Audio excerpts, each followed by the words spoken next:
సజీవ వాహిని ఇది సత్య ప్రకాశిని.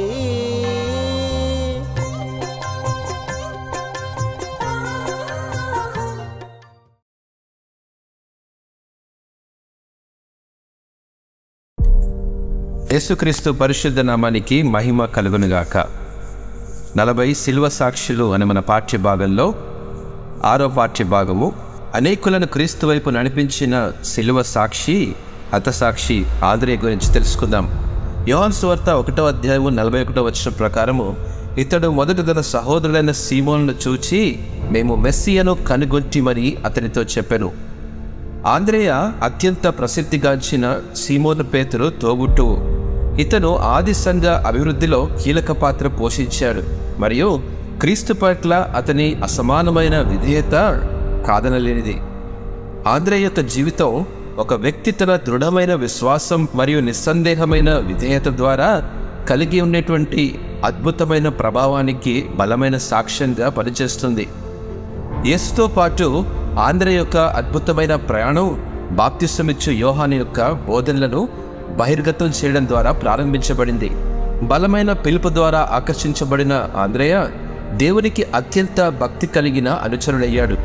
యేసును ముఖాముఖిగా కలుసుకున్నాడు.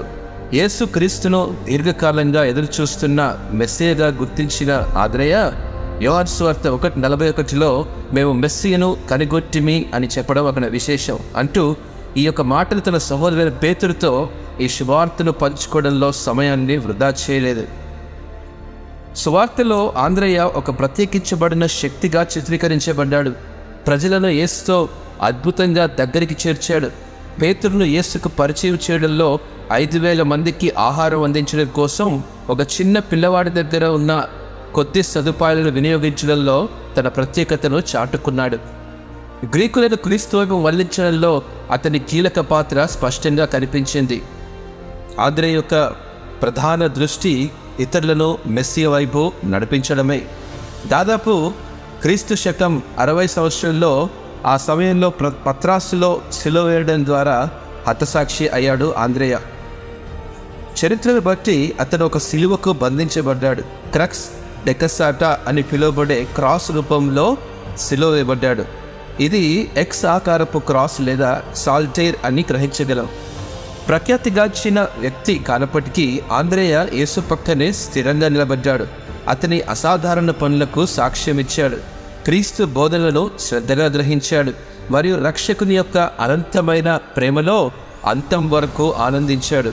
ఒక సేవకునికి ఉండవలసినటువంటి హృదయం వినయంతో పాటు క్రీస్తు పట్ల అచంచలమైన భక్తితో అతను అన్ని వయసుల విశ్వాసులకు ఆదర్శప్రాయమైన వాడిగా చరిత్రలో నిలిచిపోయాడు. అవును ప్రియమైన వారులారా, ఆంద్రేయ జీవితం మనకు స్ఫూర్తిదాయకమని గ్రహించినప్పుడు మన సొంత మాటలు, పనులు మరియు సంబంధాల ద్వారా ఇతరులను యేసు వైపు నడిపించడంలో అతని సాహసపేతమైన చర్యలను మనం కూడా ఎలా అనుకరించవచ్చో ఆత్మ పరిశీలన చేసుకోవడానికి ప్రయత్నం చేయాలి.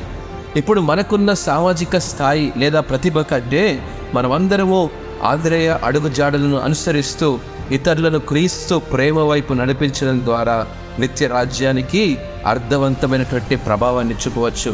కాబట్టి మనమందరం ఒక సవాలుగా ఆంద్రేయ యొక్క ప్రకాశవంతమైన ఉదాహరణను ధైర్యంగా అనుసరిద్దాం. మన తోటి వారికి ఈ స్వార్థ సందేశాన్ని నిర్భయంగా వ్యాప్తి చేద్దాం. అచంచలమైన విశ్వాసం మరియు దేవునితో సంపూర్ణ సమర్పణలో మన హృదయపూర్వక ప్రయత్నాలు ఇతరులను ఆయనతో జత చేస్తూ వారి జీవితాలను మార్చే సంబంధానికి దారితీస్తాయని విశ్వసిద్దాం. అట్టి విశ్వాస అడుగులు ముందుకు వేసే ఆలోచనలు దేవుడు మనందరికీ దయచేయునుగాక. ఆమేన్.